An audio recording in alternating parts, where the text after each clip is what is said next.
여러분 안녕? 두 번째 시간이네요. 이번 시간에는 5학년 1학기 국어 가해 19쪽 동생 만들기 대작전을 할 차례입니다. 이번 수업에서는 인물의 생각을 자신과 비교하여 보는 시간입니다. 먼저 19쪽부터 28쪽까지 글을 읽어보는데요. 이미 다 읽은 친구들은 동영상을 뒤로 넘겨서 보고요. 화면은 5초 간격으로 넘어가므로 스탑 버튼을 누르고 보거나 5학년 1학기 국어 가해 1단원 19쪽에서 28쪽까지 읽어보고 29쪽, 30쪽의 문제를 한번 생각해 봅시다. 그럼 시작.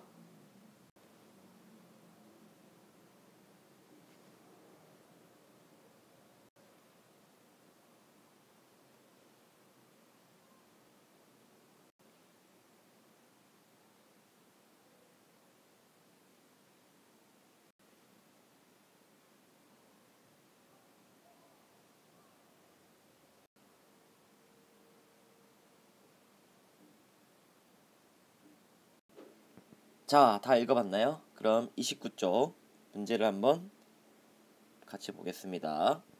자, 텔레비전 방송을 보고 내가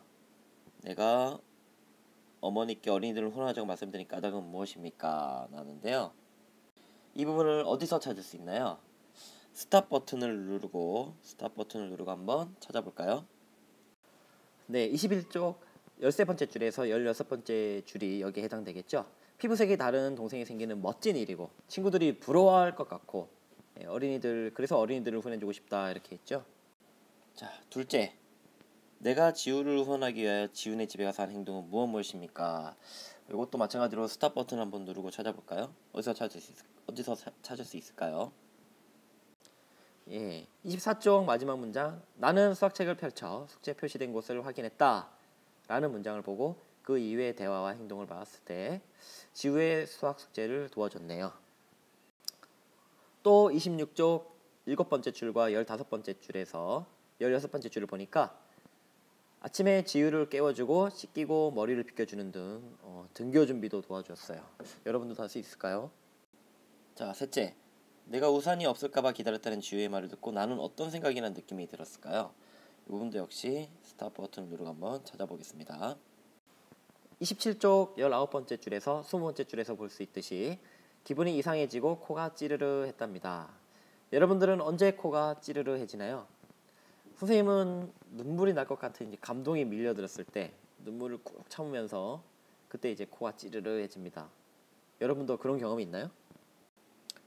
자, 여기서 보면 후원과 지우와 후원에 대한 주인공의 생각이 달라졌죠. 이렇게 달라졌습니다. 처음에는 머뭇거리고 모르는 체 했지만 둘째는 동생이야 내 동생이야 라고 자신있게 얘기하고요. 후원에 대해서도 멋진 일이고 친구들이 부러워할 일이라고 생각하지만 그 다음에는 변화해서 이건 그냥이야 라고 얘기를 하죠. 덤덤하게 얘기합니다. 자, 이 부분도 중요하기 때문에 선생님이 일단 별표를 주겠습니다.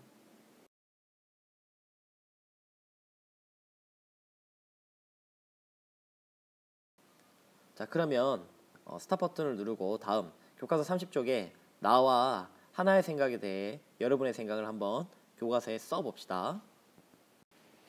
또 요 밑에 보면요, 자신이 나라면 윤지라면 지우를 어떻게 도와주고 싶은지 친구들과 이야기해 봅시다 라고 되어 있는데, 요거를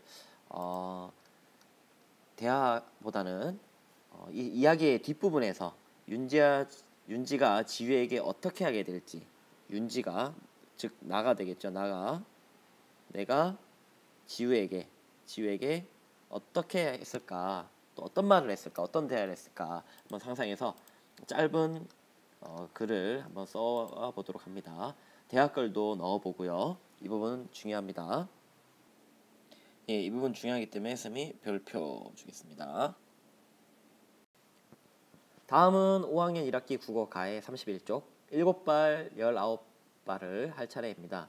여기서는 이야기의 흐름을 생각하며 글을 읽고 인물의 생각을 평가해 봅니다. 이미 다 읽은 친구들은 동영상을 뒤로 넘겨서 보고요. 화면은 5초 간격으로 넘어가므로 스탑 버튼을 누르고 보거나 5학년 1학기 국어 가해 1단원 31쪽에서 40쪽까지 읽어보고 또 40쪽에서 42쪽까지의 문제를 한번 생각해 봅시다. 그럼 시작.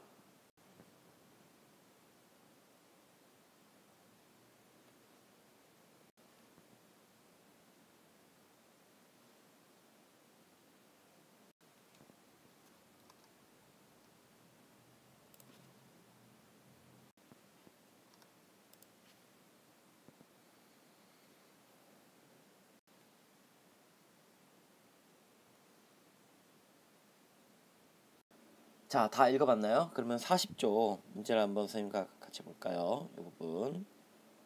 자, 쓰레기 분리수거장과 관련하여 어떤 문제가 생겼습니까? 했는데요. 마찬가지로 스탑 버튼 누르고 한번 찾아볼까요?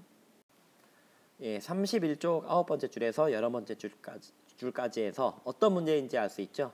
아파트 702동 앞에 있던 쓰레기 분리수거장을 702동과 705동 사이로 옮겨 놓았어요. 공고문을 붙여놨다고 했지만 주민들의 동의를 얻은 적은 없죠. 그래서 702동 주민들과 705동 주민들 간에 싸움이 일어났대요. 자, 두 번째. 나와 현주는 학원버스가 서는 위치를 어떻게 정해야 한다고 생각했습니까? 이 부분도 한번 스탑 버튼을 누르고 찾아보겠습니다. 자, 그렇습니다. 38쪽 10번째 줄에서 11번째 줄 사이에서 할 수 있죠. 중간 지점을 찾는데 1시간이 걸렸대요. 그리고 나서 화해 악수도 했죠. 이 부분입니다. 자, 세 번째. 내가 새로 만든 쓰레기 분리수거장 옆을 지나면서 자신의 몸에서 기분 나쁜 냄새가 난다고 생각할 까닭은 무엇일까요? 과연 뭘까요? 한번 생각해 볼까요? 스탑 버튼 누르고.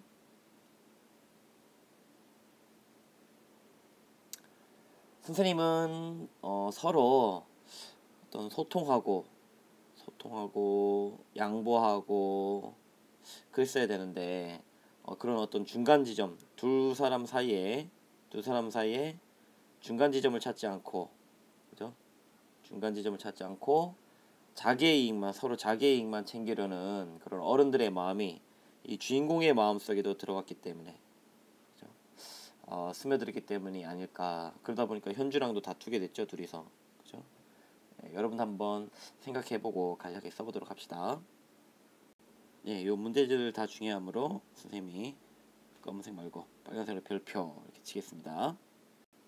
자, 41쪽에 보면은 현주와 나의 생각을 비교하고 그것을 평가해 봅시다. 이 부분이 나는데요. 이 부분도 여러분들이 한번 읽어보고 현주의 생각, 나의 생각 이렇게 각각 있죠. 읽어보고 여러분들의 평가를 한번 여기다 적어보도록 합니다. 자, 여러분이 생각해 봐야 될 문제 중에 하나는 누가 과연 옳은지와 과연 제3의 방법은 없는지. 지금 두 사람이 각각 얘기하는 거 말고도 다른 같이 하는 거죠. 다른 방법이 없는지 한번 고민해 보도록 합니다. 또. 자, 이 부분도 중요합니다. 여러분의 평가를 할 수 있어야 합니다. 중요합니다. 자, 42쪽의 1번 문제를 한번 42쪽의 첫 번째 5번 문제죠.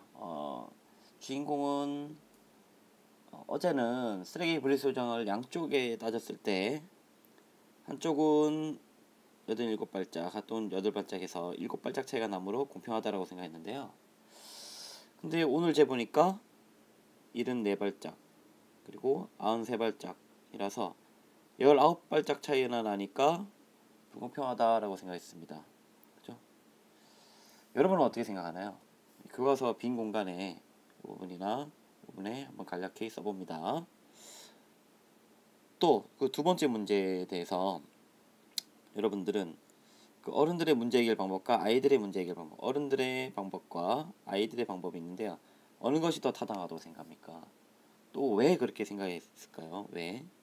그 부분도 마찬가지로 여기다가 한번 써보도록 합니다.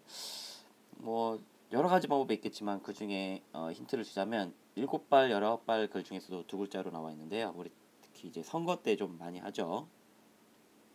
자, 여기도 마찬가지로 중요한 부분이므로 선생님이 별표 치겠습니다. 자, 그러면 이제 일단은 국어 1단원, 국어 활동 1단원입니다. 활동 1단원 국어 활동에 나오는데요. 총극에 대해서 짧게 알아보도록 하겠습니다. 총극은 짧은 연극입니다. 짧은 연극이고 뭘로 이루어져 있냐면 각각 무대 그리고 관객, 배우, 대본으로 이루어져 있습니다. 여기에 대해서 이제 좀 구체적으로 알아보면요. 자, 첫째 무대인데요. 무대는 배경을 뜻합니다. 아까 얘기했듯이 시간적 배경과 공간적 배경이 있고 우리의 경우 교실을 공간적 배경으로 하되 방학하기 전날을 시간적 배경으로 총국을 진행하면 지금 뭐 바로 내일이 방학이다. 상상만 해도 좋겠죠? 둘째 배우입니다. 무대 위에서 연기를 하는 사람들이죠. 선생님이 오즈마법사 주인공들을 넣어놨는데요. 이런 배우들을 등장인물이라고도 합니다. 네, 아래에 딱 떴는데요. 다음은 관객인데 셋째 관객입니다. 배우들이 연기하면 이를 구경하는 관객들도 있겠죠. 우리의 경우 다른 모둠이 연기할 때 나머지 친구들이 관객이 되는 것이겠죠. 이때 경청을 잘해야겠습니다. 마지막 넷째 대본입니다. 대본에는 앞의 내용들과 함께 사건이 포함되어 있죠. 사건이 없다면 몸이 건조한 총국이 되고 어떤 총국이나 연극의 의미가 없겠지요. 별로 그런 총국이나 연극을 할 필요가 없겠죠. 여러 사건들이 이렇게 연달아서 일어나기도 합니다. 옹고집전 총국을 한번 살펴볼까요? 영상에서 보듯이 대본이 있습니다. 여기서 보면은 때와 곳이라고 해서 요거는 때는 시간적 배경, 곳은 공간적 배경이겠죠. 공간이니까. 해서 이렇게 했는데 이 두 배경을 뭐라 그러냐면 우리가 무대입니다. 무대가 되겠죠. 또 등장인물이 나옵니다. 등장인물은 뭘까요? 바로 배우들이죠. 배우. 가짜 원고집, 진짜 원고집, 원님, 형방 이렇게 나오는 거죠. 그 다음에 이제 줄글이 나와 있는데요. 여기서부터가 뭐냐면 이제 대본이 본격적으로 시작되는 거죠. 전체가 대본이긴 하지만 또 무대는 여기 나와 있지 않죠. 예. 보면은 원님 앞에 진짜 원고집과 가짜 원고집이 무릎을 꿇고 앉아 있다. 이렇게 해설 있고, 그다음에 요 부분 가로 열고 돼 있는데 요 부분이 뭐냐면 바로 지문입니다. 지문이고, 그 다음에 나오는 그 형방 이렇게 땡땡해서 나오죠. 요 부분들이 뭐냐면 이렇게 나오는 부분이 바로 대사입니다. 대사. 예. 이렇게 그 대본에는 해설, 지문, 대사가 이제 있는데요. 이 속에 뭐가 있냐면 바로 사건이 들어 있습니다. 사건. 근데 총국에서는 사건이 보통 한 가지로 이루어져 있죠. 짧은 연극이기 때문에. 그리고 관객은 보이지 않죠. 그죠? 예, 관객과 지금 무대는 여기서 보이지 않습니다. 관객은 우리가 서로 한 모둠이 만약에 연기를 하면은 다른 모둠이 관객이 될 수 있겠죠. 자, 그럼 지금까지 여러분 공부한 내용을 정리해 봅시다. 앞에 30쪽과 그리고 40쪽에서 43쪽까지 30쪽 그리고 40에서 43쪽까지 예, 교과서의 필기에서 선생님이 알려주는 날까지 제출하도록 합니다. 아침 시간이나 수업 중에 자투리 시간을 활용하여 틈틈이 미리 해놓도록 합니다. 자, 한 걸음 더인데요. 첫째, 교육과정 교육 연극 수업과 관련해서 국어 나 12단원에 305쪽에서 314쪽까지 나오는 재미있는 늑대가 들려주는 아기돼지 삼형제 이야기입니다. 아기돼지 삼형제가 아닌 늑대가 들려주는 겁니다. 그걸 읽고 나의 감정과 생각의 흐름 활동지에 써옵니다. 뭘 써오냐? 읽고 난 직후 처음에 위아래 두 칸입니다. 위아래 두 칸에 위에는 여러분의 느낌을, 밑에는 여기는 느낌, 밑에는 여러분의 생각을 써오는 겁니다. 포스트잇에 써서 붙이면 되겠습니다. 그리고 둘째, 7발과 19발 이야기의 바로 뒷부분에 나올 수 있는 윤지와 지우의 대화를 상상하며 앞의 이야기와 적절히 어울리게 만들어 보세요. 이 내용은 징검다리 학습 플래너에 적어옵니다. 수업 시간에 확인할 거니까 꼭 해오도록 하고요. 오늘은 마찬가지로 여기서 마무리하도록 하겠습니다. 여러분들 좀 재미있었나요? 네, 재미있었다고 믿고 그러면 이만 안녕.